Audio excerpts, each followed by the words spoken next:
লোকে চুলিত কালাৰ কৰি অফিচলৈ যোৱাৰ পিছত কিনো হ'ল আজি লাইনটো বেয়া হ'ল ইলেক্ট্ৰিচিয়ানজন আহি ভাল কৰিবলৈ লৈ চাওকচোন বাৰু তাৰপিছত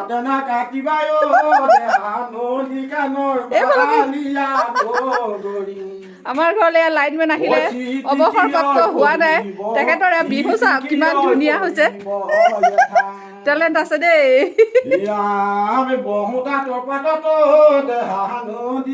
চাপৰি এটা বজাওক ওচৰলৈ হওক ওচৰলৈ হওক হাই চাপি চাপৰি এটা নবজায় কোনেও প্লাষ্টাৰ দেখাই দিয়ক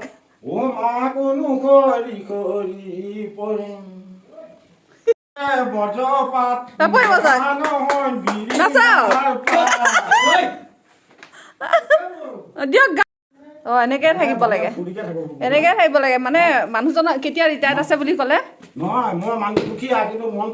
দুখীয়া নহয় এনেকৈ থাকিব লাগে কিন্তু ইমানখিনি টকা থকাৰ পিছতো তেওঁ বোলে হেনো দুখীয়া এই এনেকুৱা মুখখন দেখা নাই মুখখন দেখাওক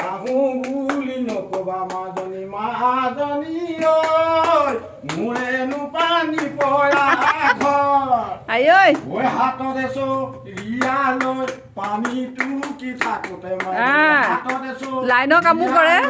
আৰু লগতে আজি আমাৰ লাইনটো বেয়া হৈছিলে তেখেত আহিলে ভাল কৰিবলৈ আহিয়ে ইমান ধুনীয়াকৈ গান গাই আছে মই ভিডিঅ' নকৰাকৈ নোৱাৰিলোঁ হৈছে